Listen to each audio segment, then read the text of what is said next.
Hello everyone, my name is Snehlata and I'm a PhD student and a PMRF fellow in the Department of Biological Sciences and Bioengineering, IIT Kanpur. Today, we will continue with the next lecture of the chapter Photosynthesis in Higher Plants. So, the last lecture we have completed about the light reaction of the photosynthesis. Right? The first reaction is light reaction that we saw in the previous class. So the first reaction is light reaction, and the products that are formed during the light reactions were, so the products were ATP, NADPH, and oxygen. And this oxygen is what? This is byproduct. Right? Now, the second part of this photosynthesis reaction is dark reaction. So, the second part is dark reaction. And now, what does dark reaction have? So, the dark reaction, it is known as biosynthetic step. Okay, the dark reaction of photosynthesis is known as biosynthetic phase, or you can say step. While this light reaction is known as photochemical reaction, because here the light is used as energy, right, to convert the substrate into certain kind of chemicals. So it is known as photochemical phase or step. Okay. Now, this dark reaction is known as biosynthetic phase. And what happens in the dark reaction?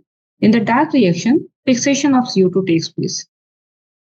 So, fixation of CO2, and by fixation, what does it mean? It means that conversion of CO2 in some organic molecules. So, conversion of CO2 in organic molecule. Now, what this organic molecule can be? So, this is what? Glucose. But we have studied in the first lecture that if you look into the chloroplast, because we know that whole this reaction takes place in the chloroplast, right? So if you look into the chloroplast and try to find the first product of the photosynthesis, you will not find glucose there. Why? Because this glucose, it gets converted into starch. And this starch, it is stored. Okay, so in the dark reaction, what happens? It is the phase where the fixation of CO2, which means the conversion of CO2 into organic molecule, takes place. And the glucose that is formed, that is either stored in the starch or it is transported to other path. Okay, so it is either stored or it is transported to other part. So this is what happens in the dark reaction. Now, the dark reaction, it is, and now we have also understood that why this is called a biosynthetic phase, because what happens here, the synthesis of organic molecules takes place. So it is known as biosynthetic phase because of synthesis of organic molecules takes place in this phase. Okay. Now this dark reaction, it comprises of, just like light reaction, it has like this cyclic photophosphorylation and non-cyclic photophosphorylation. Similarly, the dark reactions also comprises of different type of cycles. Okay. So the dark reaction consists of different cycles. Okay. Consists of different cycles. And what is the basis of these cycles? So these cycles takes place in different type of plants. Okay. So if you we do not we categorize the plants based on the type of dark reaction in which that takes place in that particular plant. Okay. For example, you have the first cycle is known as C3 cycle. The first cycle is known as C3 cycle. The second common cycle is the C4 cycle.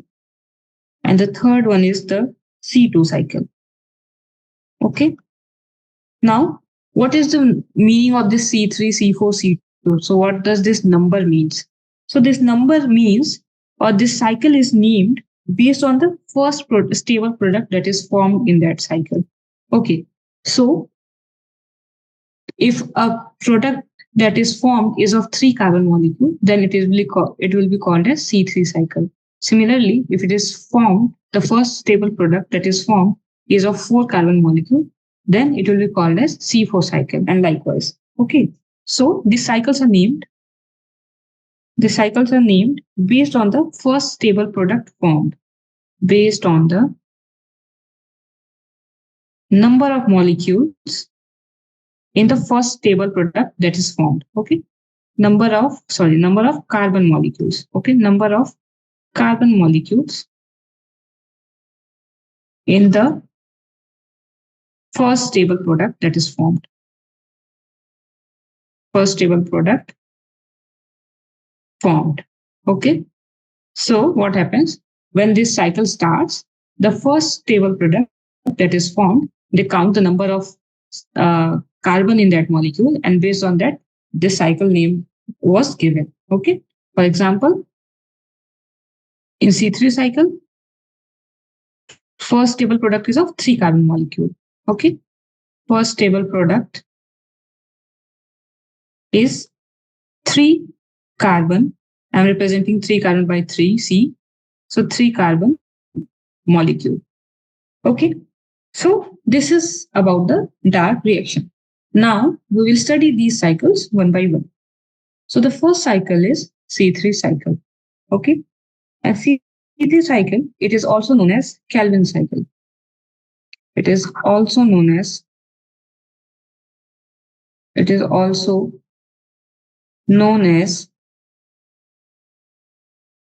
Calvin cycle. Now, why it is known as Calvin cycle? Because it was discovered by a scientist named Calvin. Okay.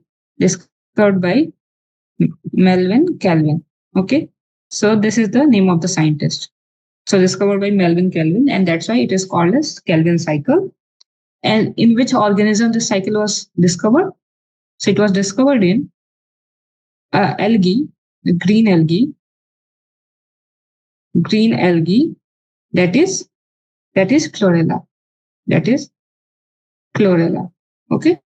So chlorella is the green algae in which the Melvin Calvin first time discovered the C3 cycle or the Calvin cycle. Okay. Now, how does he discover this? So he used a technique known as radio label or radioisotope labeling. Okay. So he used technique known as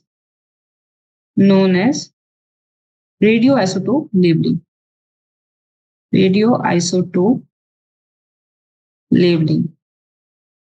So what happened in this radioisotope labeling? So in the radioisotope labeling, instead of using a general element, suppose carbon. So we know that carbon has different isotopes. So carbon 12, carbon 13, carbon 14.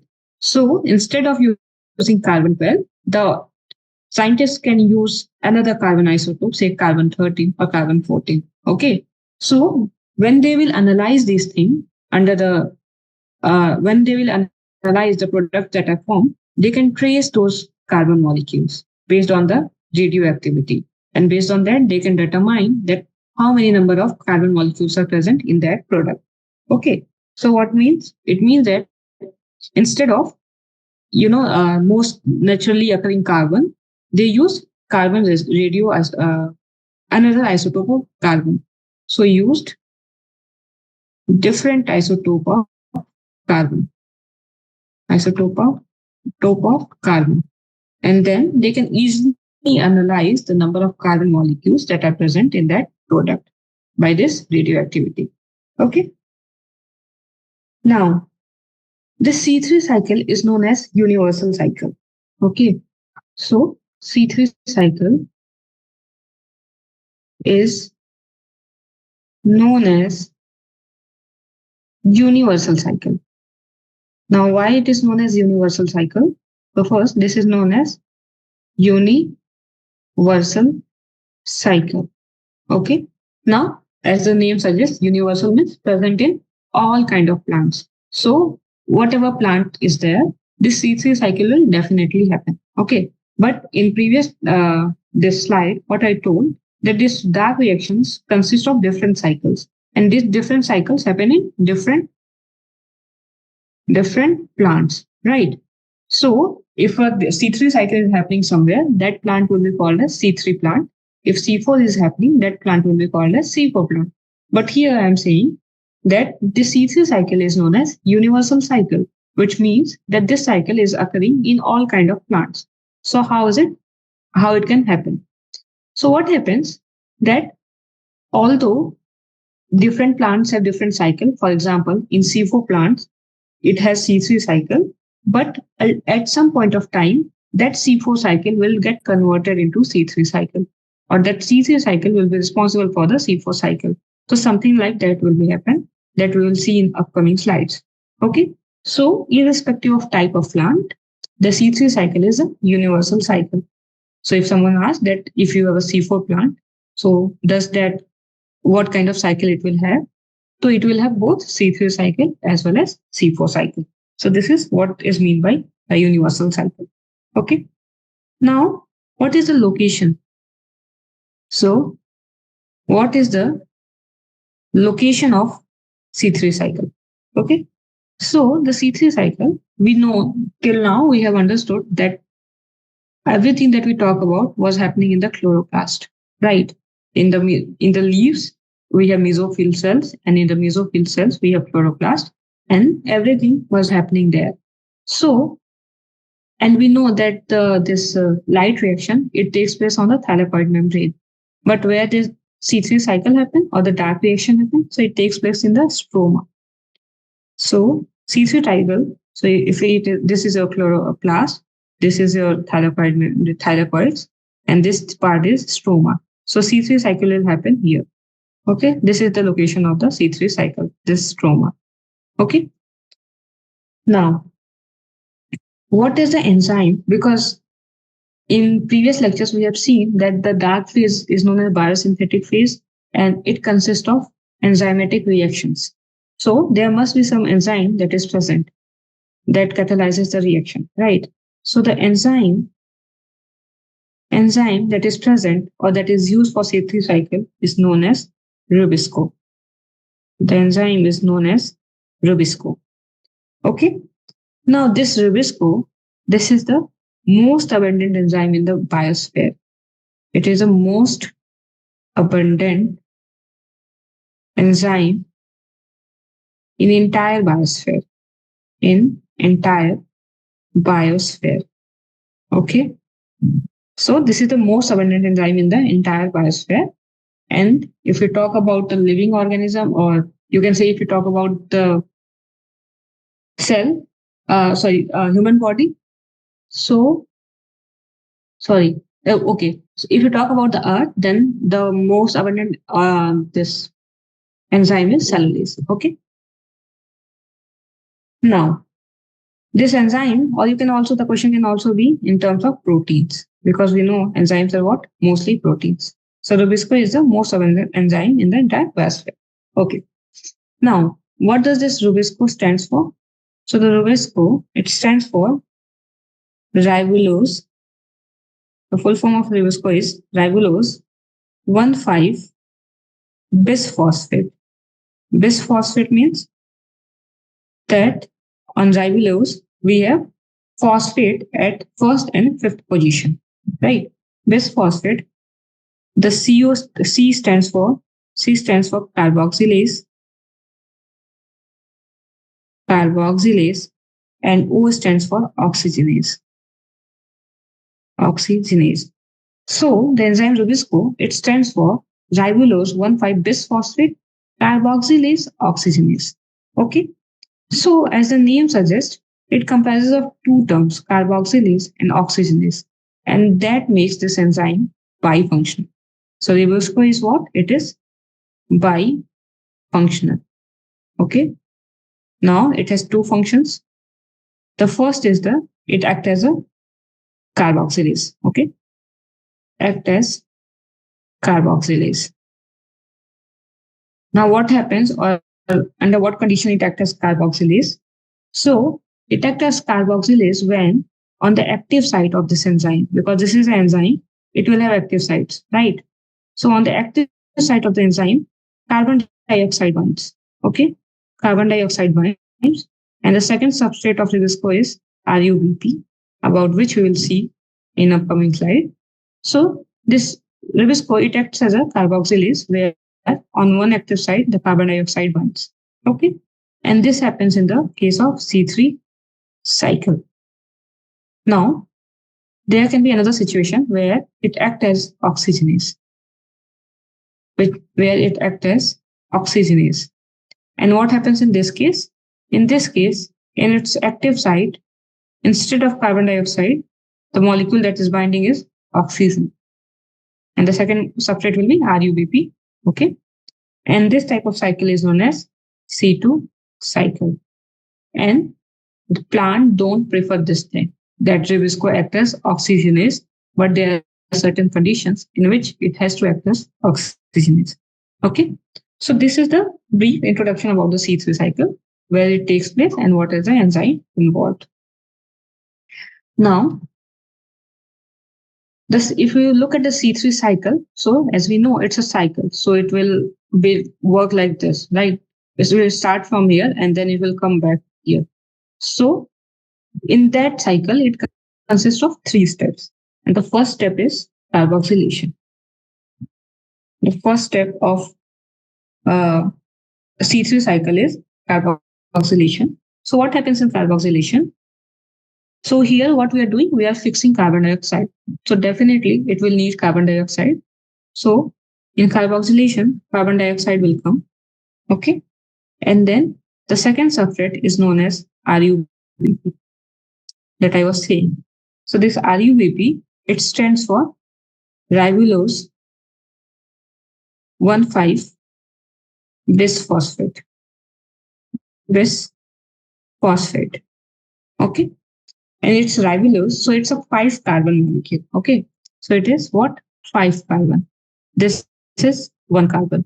And the structure of RUBP will be, let's draw, it has 5 carbon. So 3, 4, 5. Okay. And then you have CS2. What it is saying, that it has phosphate as position 1 and position 5. So we draw position at position 1 and at position 5. We have added this phosphate. And then it's a ribulose. So it will have ketone group. And then it will have CS2, CS2. So this is the structure of ribulose 1,5 bisphosphate. And it is 5 carbon molecule, right? And the CO2 is 1 carbon molecule.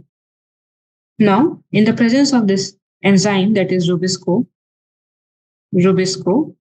what happens? It gets converted into a 3 carbon molecule. Okay. So this is 1 carbon, this is 5 carbon, but they are getting converted into 3 carbon molecule. Now the question is, the total carbon that we have is 6.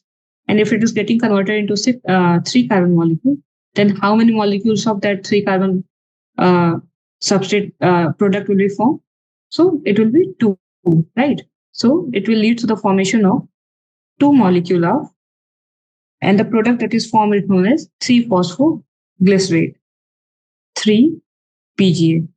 Okay, and this PGA stands for phosphoglycerate. Phosphoglycerate. Okay, so the name of the product is 3-phosphoglycerate, and this product is of 3 carbon. So this is 3 carbon molecule. 3 carbon molecule.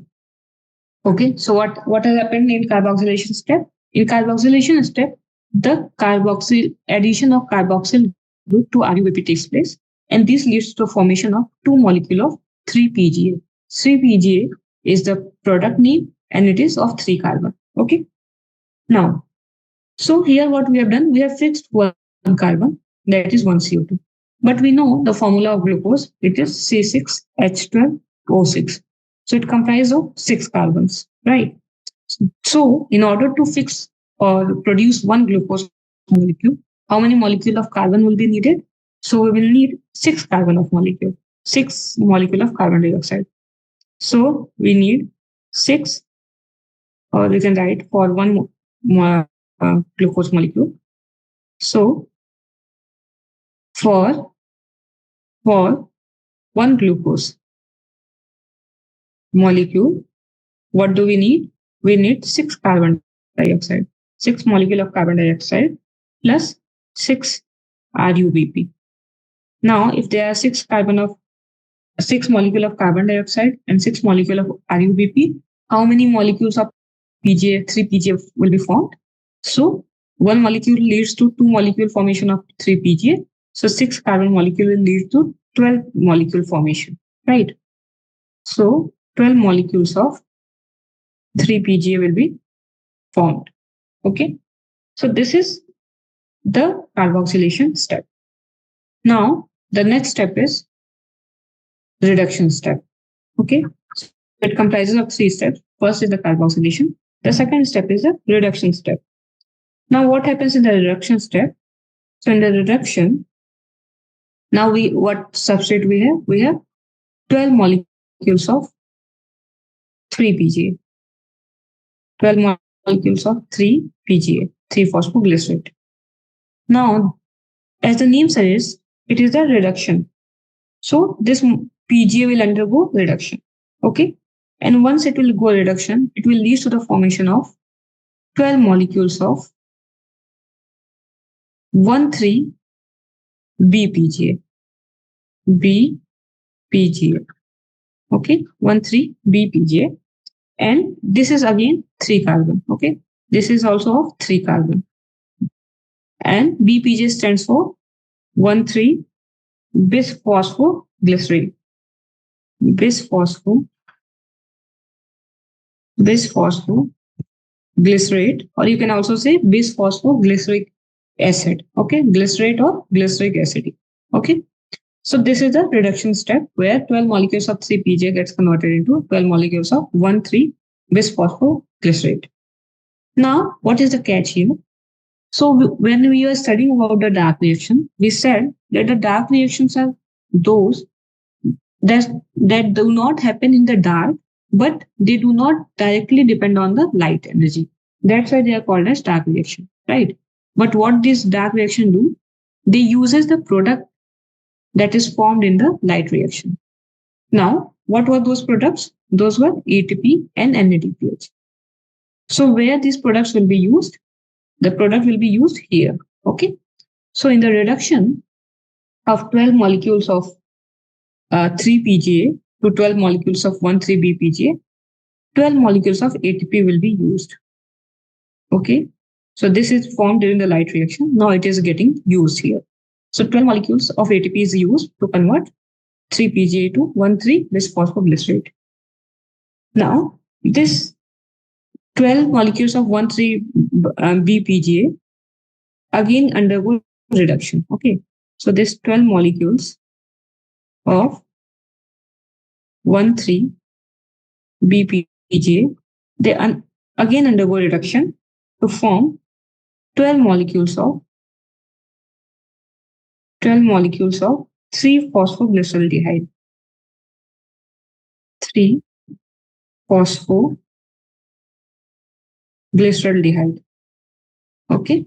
Now here what you had glycerate, or you can say glyceric acid. So here you had acid, here you have aldehyde.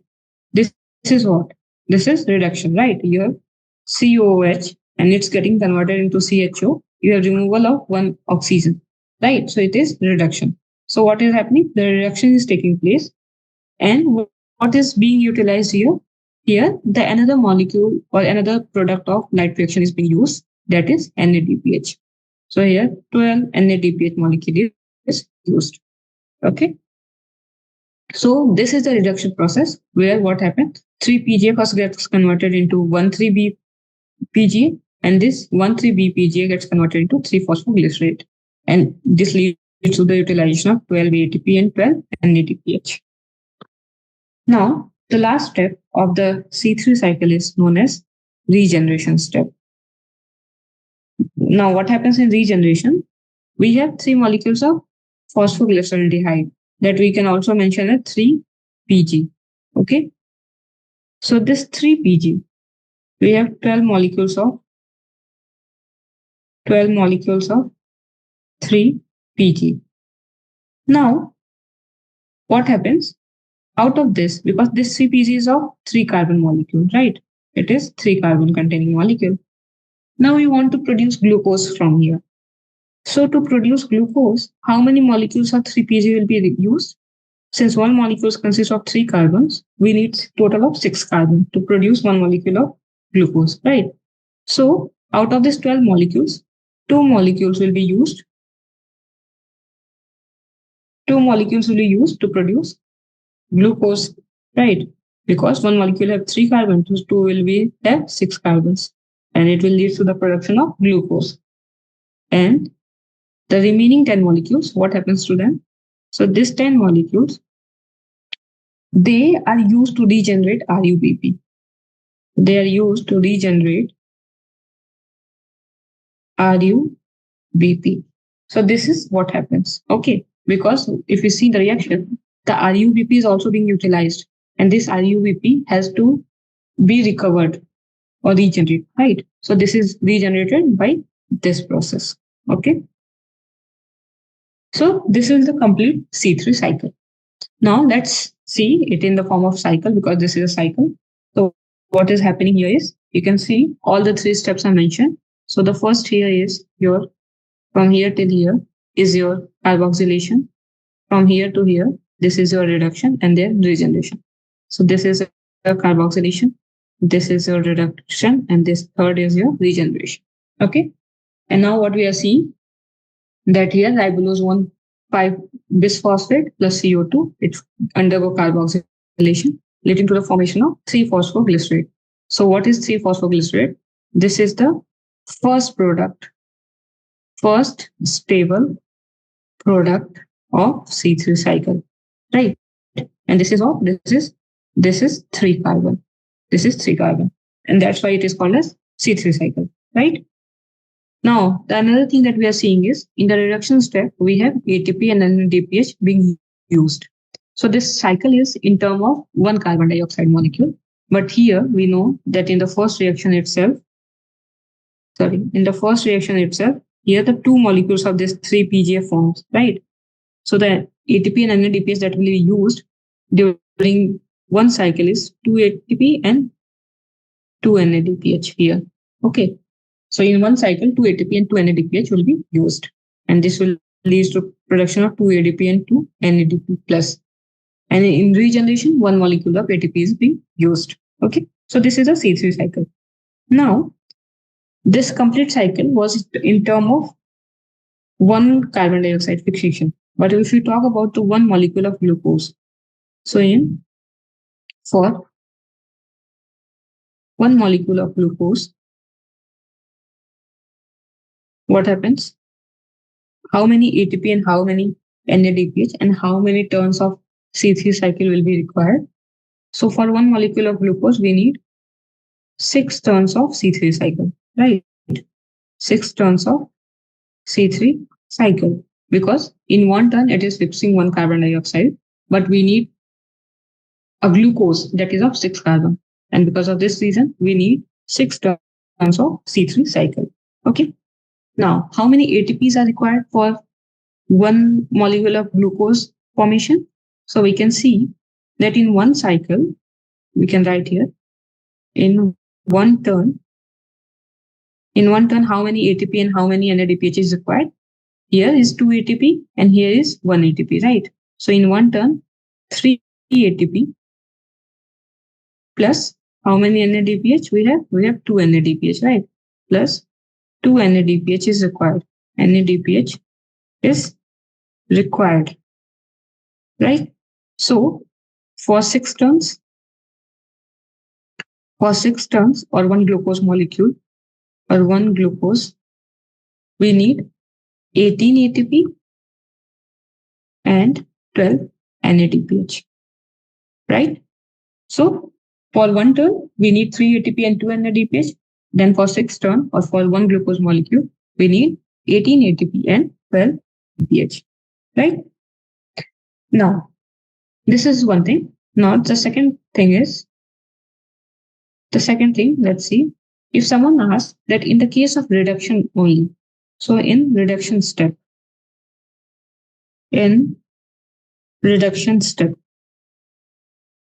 what happens? So someone asks that in reduction step, for one turn, how many ATP and NADPH is required? So in reduction, for one turn or for one carbon dioxide fixation or one CO2 fixation, the number of ATP and NADPH required is 2 ATP. We can see from the figure, right? 2 ATP plus 2 NADPH, right? Then for one glucose or for 6 turn or 6 CO2 or one glucose, how many ATP and NADPH is required in the reduction step? Okay, we need 12 ATP and 12 ATP and 12 NADPH, right? So this calculation is important. 12 ATP and 12 NADPH. Okay. So this is the reduction step. And similarly, how the number of ATP that is formed, it will lead to the release of that much of ADP. So if 12 ATP is formed, then 12 ADP will release, right? Similarly, if 12 NADPH is used, then 12 NADP plus will be released. So it will work like this. Okay. Now the third step is what we have, regeneration. So for regeneration, if somebody asks that how many molecules of ATP and NADPH is required for one turn, so for one turn,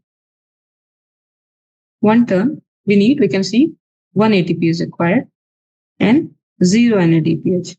So it means that in regeneration phase, we do not need NADPH, right? So regeneration do not require NADPH. Okay. Now, so for 6 turn or a glucose, we need to utilize 12 ATP in regeneration phase, right? Sorry, 6 ATP, because it will take 6 turns, right? So we need 6 ATP. 6 ATP for in the regeneration phase. Okay, so this is how the calculation is happening. For complete cycle, this is a calculation. So this is for complete cycle. This is for reduction step and the third is for regeneration step. Now, there are a few questions. For example, what is the primary acceptor of carbon dioxide? So, primary CO2 acceptor. What do we have?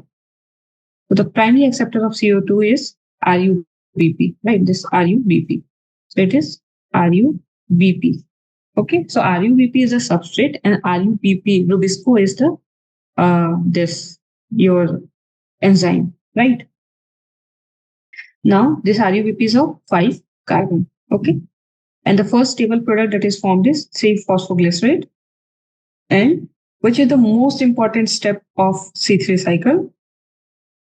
So the most important step of C3 cycle, it is carboxylation. Okay, so the most important step is carboxylation.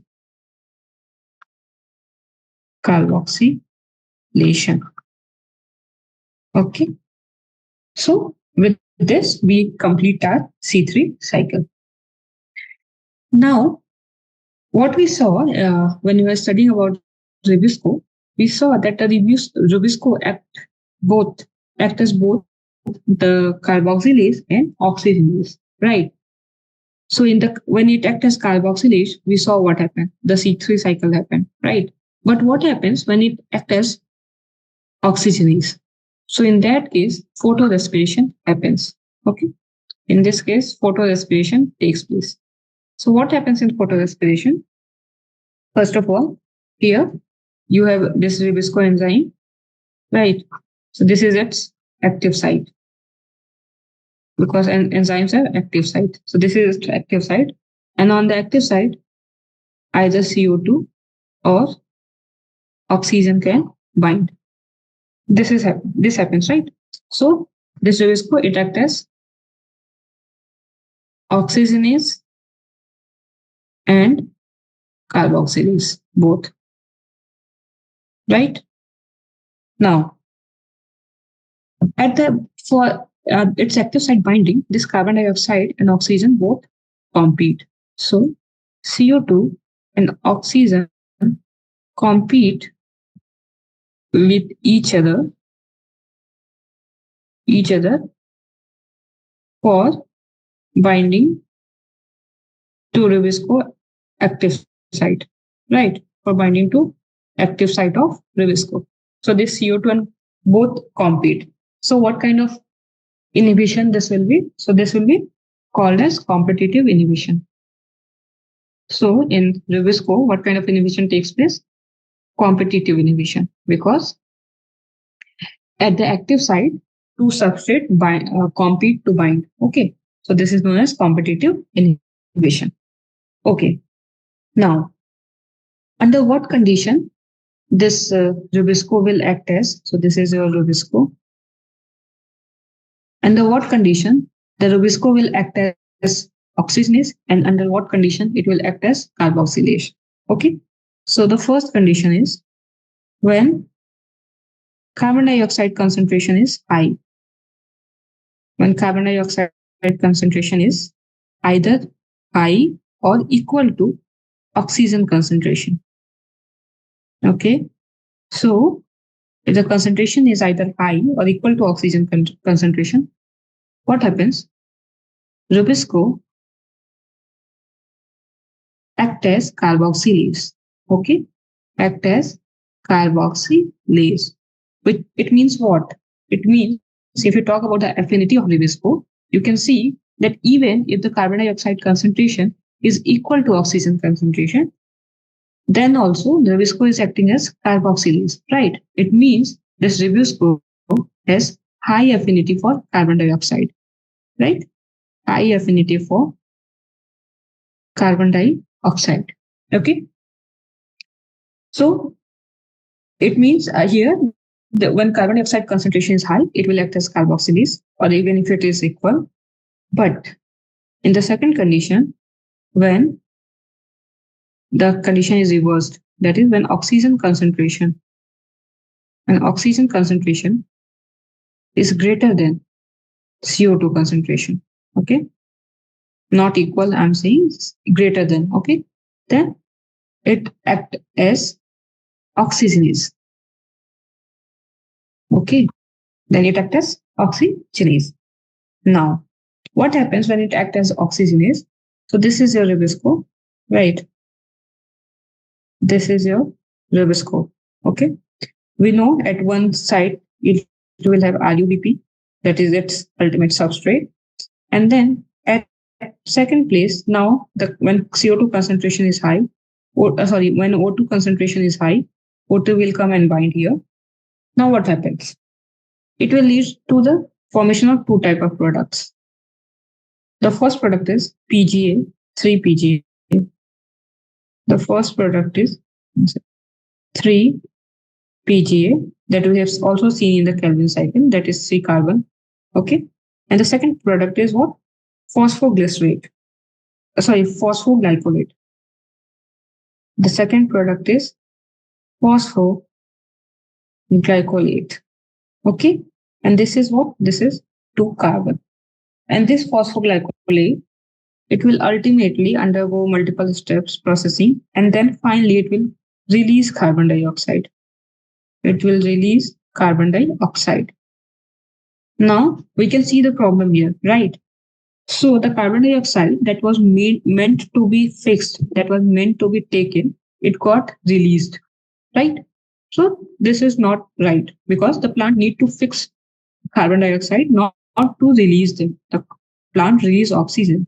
So here, this what happens if there is no carbon dioxide? It will lead to no synthesis of any organic compound, right? So no organic compound will be formed. No organic compound will be formed, right? Because CO2 is released. And because of this, the plant do not need this process. This is complete waste process. So photorespiration is what? It is wasteful process. Okay. Here what is happening? And it is respiration. Why it's named as respiration? Because what we are seeing is it is taking, it is releasing what? CO2. And this is what happens in the respiration, right? We release CO2. Okay. So, and what it is taking oxygen here. The Revesco is binding with the oxygen. So it is taking oxygen and releasing CO2. Because of this process is known as respiration. And it is happening in during photosynthesis. That's why it is known as photorespiration. Okay. So now we saw that it is known as wasteful process. So why it is called as wasteful process? So the first we have seen because here no organic compound is formed. No organic compound is formed, right? No organic compound is formed. Now, second thing is what happened that rather than CO2 fixation, CO2 is getting released, right? So rather than CO2 fixation, it gets released. It gets released. And the third point is here it uses ATP. Okay, this process also it uses ATP. So again, it is utilizing energy, but it's of no use. That's why it's a wasteful process. Okay. Now, the photorespiration, it does not happen in only one organ. Okay. So for the photorespiration to take place, it should have three organelles. Okay.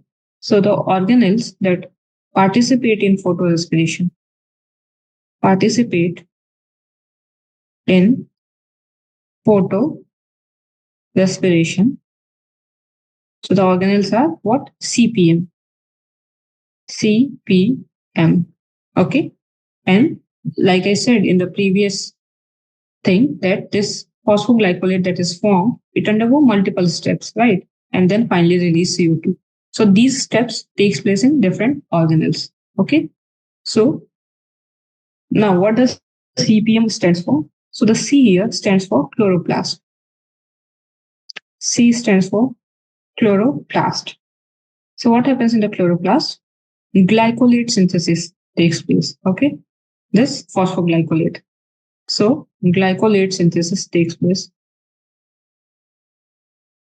Chloroplast, we have seen glycolate synthesis takes place. Okay. Now, the second organelle is stands for P. That starts with P is peroxisome. Peroxisome. Now, what does peroxisome do? So this glycolate, when it reaches the peroxisome, it undergo certain modifications and leads to glycine synthesis. The glycine is an amino acid, so it leads to glycine synthesis, and then finally it reaches to mitochondria. Okay, it reaches to mitochondria, and here carbon dioxide release takes place. Release takes place. Okay, so we can see the glycolate synthesis by utilizing oxygen by riboscope. It takes place in the chloroplast. Then this glycolate moves to the peroxisome where it gets converted into glycine. And then it, by certain chemical reactions in the mitochondria, leads to the carbon dioxide release. Okay. Now, and all these reactions, all these three reactions that we are talking about, these are light dependent reactions. Okay. These are light dependent reactions. Okay. And they require ATP. Okay. Because we can see here ATP is required, but nothing is formed. Okay. Now, The question is, if this is such a wasteful process, then why plant does this process, right? Or under what condition photorespiration takes place? So here we can write here. So conditions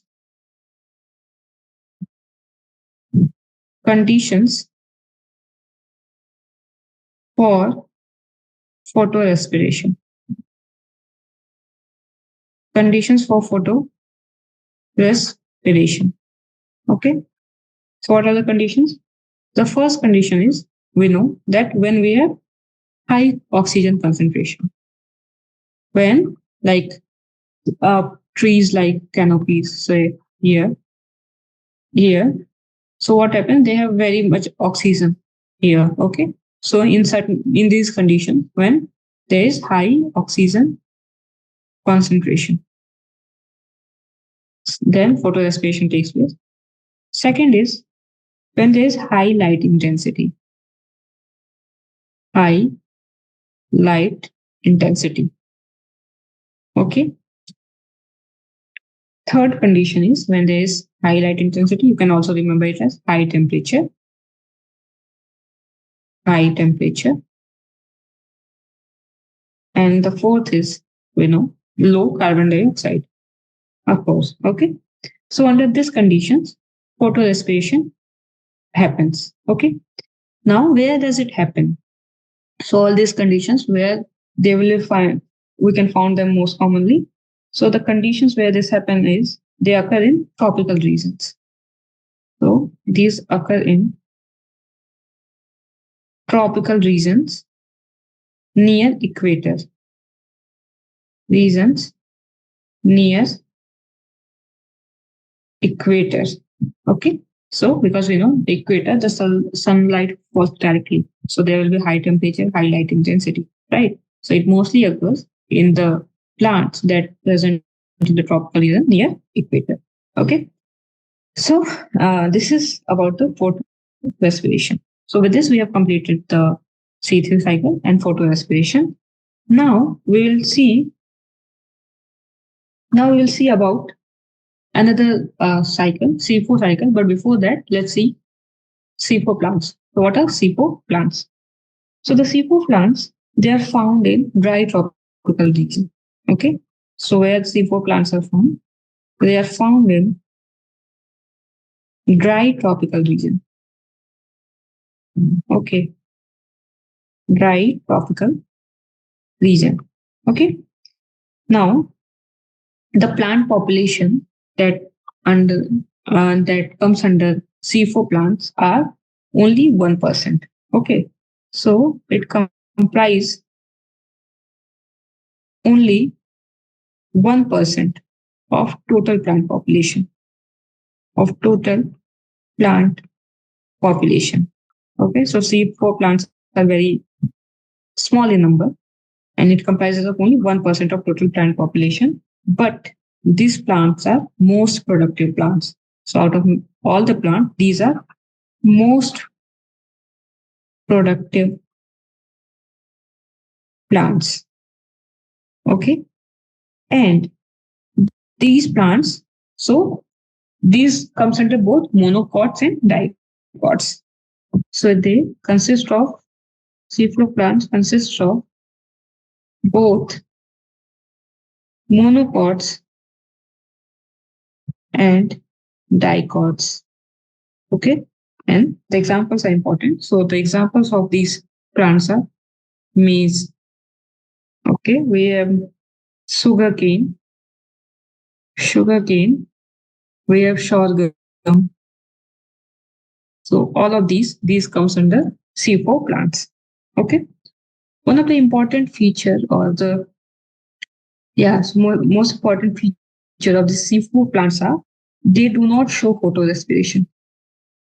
So they do not show photo respiration. Respiration. So does it mean that they do not have rubisco? The answer is no. Okay. So these plants also consist of rubisco, but they do not show this photorespiration. Why this is the case, we will see. Okay.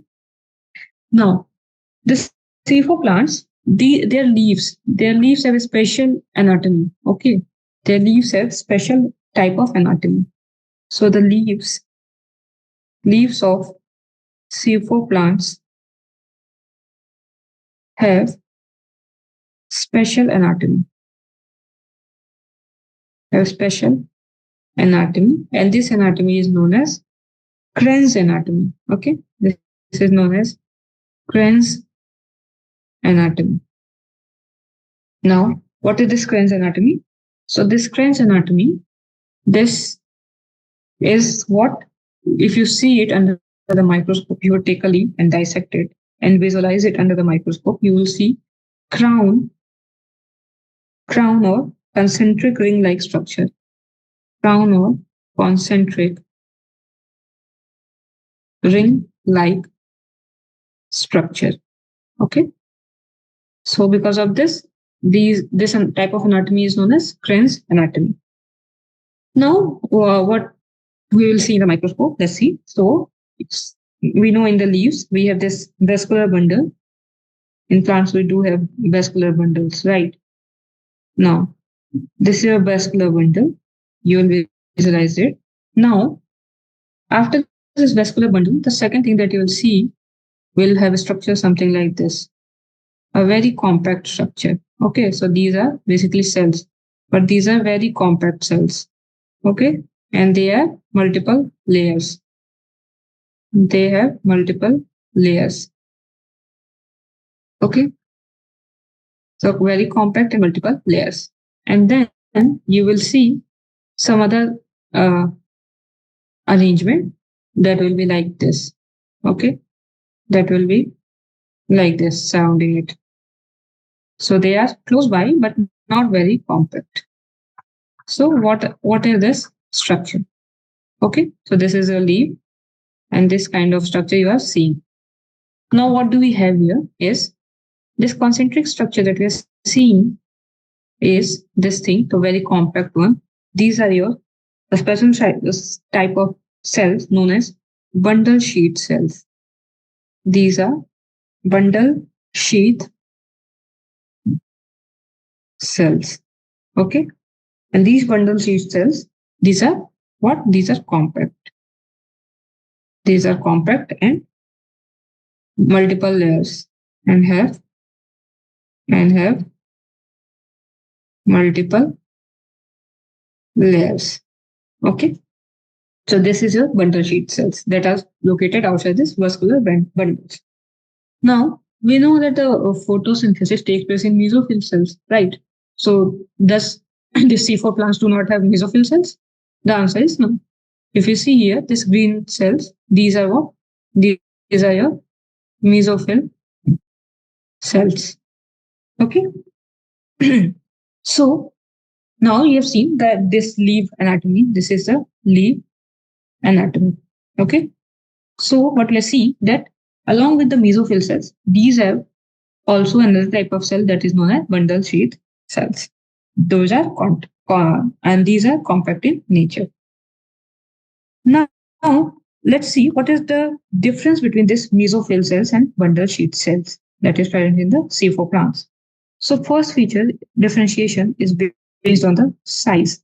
So if we talk about the size, these mesophyll cells, these are small in size, while these bundle sheath cells these are large.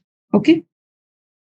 Now, what kind of cell wall do they have? So the mesophyll cells, they have this thin and gas permeable cell wall. Okay, so it allows the gas to pass through it.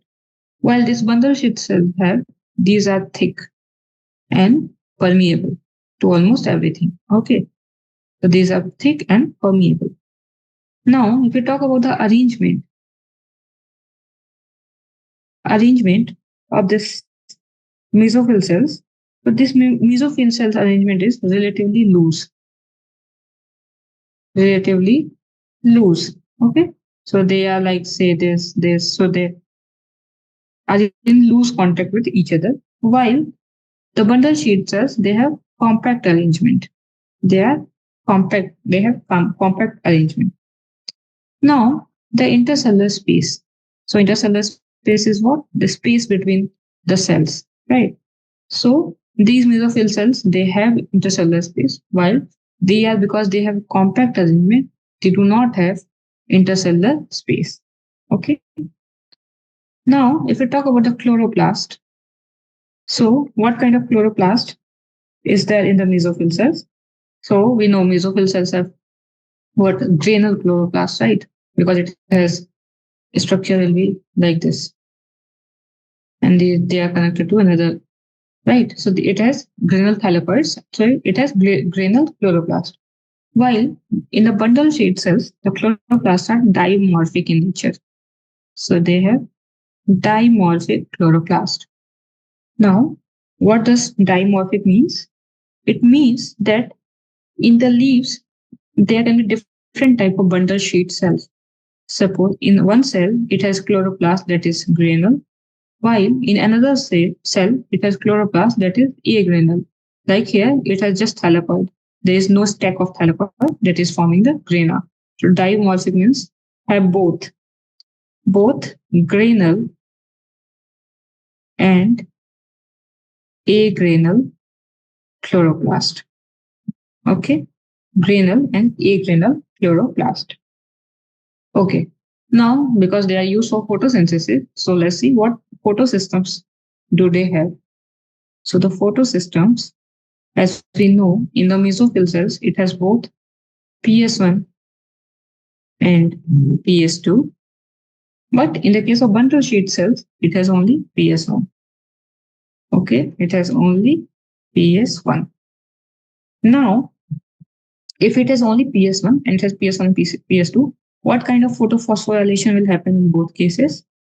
So the photophosphorylation. So because it has both PS1 and PS2, it will have both cyclic and non-cyclic photophosphorylation, right? But here, in the case of bundle sheet, it has only PS1. Now, if you remember that there was one kind of photophosphorylation in which only PS1 was active. And that photophosphorylation is what? It is cyclic.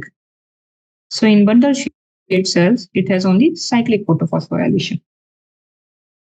Okay, now if we talk about O2 production, which of these two cells will produce O2? So the O2 production, if oxygen production, it is associated with which photosystem? It is associated with photosystem 2, right? So the photo oxygen production will take place in the case of mesophyll cells. So here oxygen production will take place. While it has PS1 only, so there will be no oxygen production because it will undergo cyclic photophosphorylation and that does not require water splitting and hence oxygen production, right? And lastly, enzyme, if we talk, Rubisco. So in case of C4 plants, okay, not in C3, but in case of C4 plants, the Rubisco is absent in mesophyll cells. Okay, it is absent in C4 plants. Okay, in case of not C3 but C4 plants, in mesophyll cells, Rubisco is absent. Instead of this, an enzyme known as peptase is present. Okay, so here instead of Rubisco, in mesophyll cells, peptase is present. While in the case of bundle sheet cells, it consists of Rubisco. So the bundle sheet cells have Rubisco here. Okay. So this is the difference between the mesophyll cell and bundle sheet cells in the case of C4 plants. Now, in the next lecture, we will discuss about the advantages and disadvantages of this C4 plant, and then we will move to the C4 cycle. So that's all for today. Thank you.